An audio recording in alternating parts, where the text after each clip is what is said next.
হচ্ছে বাগেরহাট। অনলাইন ছাড়া কোনো টিকিট নাই, আর অনলাইনের প্রাইস 650 টাকা খুললো অনেক আগ থেকে।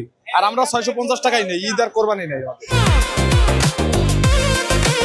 দুটো টিকিট নিচে আছে আমাদের কাছ থেকে 1300 নিচে। আমি প্রায় 2 ঘন্টা যাবত এখানে আছি। তো আইন শৃঙ্খলা বেশ ভালোই আছে আমার কাছে মনে হচ্ছে। কোনো যানজট এখন আমি লক্ষ্য করতেছি না। যাত্রী সেবায় আমাদের প্রথম কাজ। আমি প্রায় 2 ঘন্টা যাবত এখানে আছি। তো আইন শৃঙ্খলা বেশ ভালোই আছে আমার কাছে মনে হচ্ছে। কোনো যানজট এখন আমি লক্ষ্য করতেছি না। মোটামুটি সার্বিক সব পরিবেশ ভালোই আছে। প্রত্যেকটা গাড়ি আমি দুইটা যাত্রী গোপালগঞ্জের টুঙ্গিপাড়া এক্সপ্রেসের। তো আমার মনে হচ্ছে যে প্রত্যেকটা গাড়ি একদম একদম প্রপার টাইমে এখান থেকে ছেড়ে যাচ্ছে। টিকিট আসলে আমি যেটা সংগ্রহ করছি, এটা আগেও যে টাকায় সংগ্রহ করছি গুলিস্তান গোপালগঞ্জ 500 টাকায়, তো এখন সেটাই আছে 500 টাকায় আছে।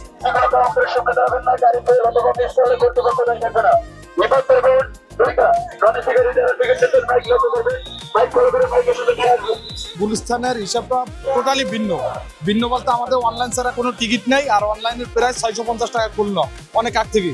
আর আমরা 650 টাকাই নেই, ঈদ আর কোরবানি নেই। সরকারি নিয়ম অনুযায়ী, চার্ট অনুযায়ী আরো 50 টাকা ভাড়া কম নেওয়া হয় আমাদের এই জায়গায়।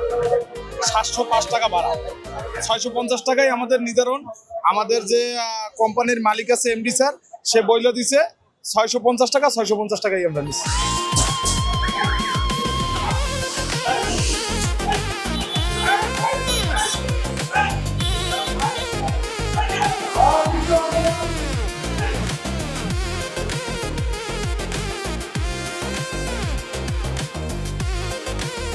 তাদেরকে সেবা দিয়ে আমরা অনেক আনন্দিত পাই, তারাও আনন্দিত পাই।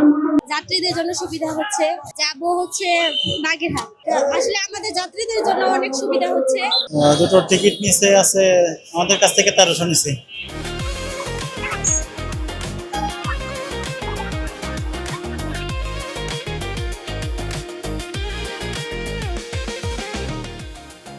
ঢাকা সড়ক পরিবহনের পক্ষ থেকে মালিক শ্রমিক যৌথ উদ্যোগে যাত্রী সেবায় আমাদের প্রথম কাজ। যে যাত্রী হয়রানি, যানজট সৃষ্টি, চুরি ডাকাতি, ছিনতাই বা উল্টাপাল্টা চাঁদাবাজি যেন না হয়, সেই জন্য আমরা স্বইচ্ছায় বিএনপি পরিবার করছি।